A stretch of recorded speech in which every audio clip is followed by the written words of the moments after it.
Bonjour à tous et bienvenue dans cette nouvelle vidéo de la chaîne KDR TV. Aujourd'hui je vais vous parler rapidement de l'état d'esprit qu'il faut avoir en tant qu'entrepreneur parce que bien avant n'importe quelle compétence, je pense qu'un bon entrepreneur c'est surtout quelqu'un qui a un état d'esprit particulier et à mon sens voilà, c'est vraiment ce qui fait la différence entre un entrepreneur qui végète et un entrepreneur qui avance, et même aussi entre un salarié et un entrepreneur. Parce que souvent, on vient me voir en me disant qu'on aimerait bien se lancer. J'avais fait d'ailleurs un sondage sur le blog. Alors bon, c'est vrai que mon blog attire plus particulièrement des gens qui sont intéressés à l'entrepreneuriat.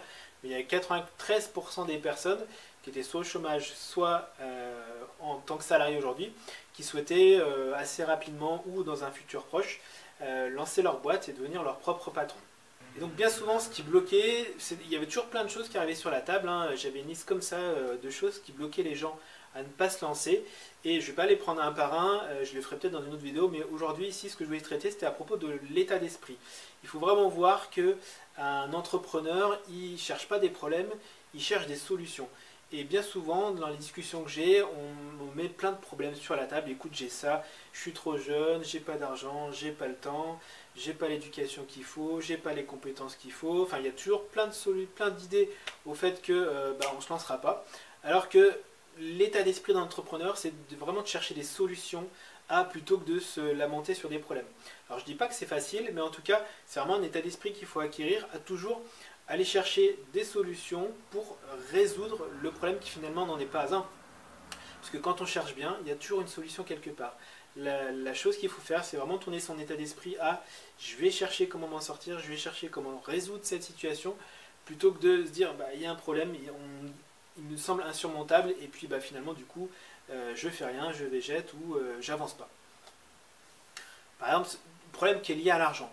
Il y a deux façons de le résoudre. Soit vraiment j'ai besoin d'argent et dans ces cas-là, il va falloir que je me débrouille pour en trouver, que ce soit autour de moi, que ce soit sur des investisseurs privés, des investisseurs on va dire plus institutionnels. Soit je trouve une solution pour quand même m'en sortir sans cet argent. Alors ça veut dire peut-être plusieurs choses.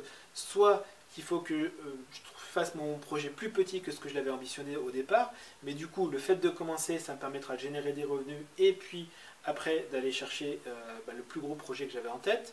Soit peut-être ça peut être, même il y a plein d'entrepreneurs qui ont fait ça, c'est-à-dire faire un projet qu'on n'avait pas peut-être en tête au départ, le développer pour générer des revenus, et puis après, une fois qu'on a les revenus ou le cash pour investir sur le projet qu'on avait initialement, investir cette fois-ci sur le gros projet. Ou alors c'est peut-être si j'ai besoin vraiment que de quelques milliers d'euros puis que j'arrive pas, prendre un deuxième boulot pour aller trouver moyen de mettre ces euros de côté pour pouvoir lancer quand même mon business. Faire un petit business pour faire rentrer un petit peu d'argent, trouver d'autres sources de revenus. Enfin vraiment l'idée voilà, c'est de tourner son état d'esprit à je veux trouver des solutions et je vais les trouver par moi-même ou grâce aux discussions avec mon entourage, puisque ça ne veut pas dire trouver les solutions par soi-même, ça ne veut pas dire qu'il faut rester seul, surtout pas. En tant qu'entrepreneur, il faut vraiment s'entourer parce qu'il y a plein d'idées qui peuvent venir de plein de collègues qu'on peut avoir autour de soi, et des fois quand on est vraiment focus sur son problème, on ne la voit pas alors qu'elle est de temps en temps évidente, donc pour ça il suffit vraiment d'échanger et de les trouver. Mais en tout cas, il faut se mettre, je me répète, en état d'esprit, je vais trouver une solution et pas je me lamente sur mon problème que je pense insurmontable. Voilà, j'espère que vous avez apprécié cette vidéo, je vous laisse mettre un petit pouce pour me le confirmer, et puis je vous laisse vous abonner à la chaîne pour être prévenu des prochaines vidéos. A très bientôt.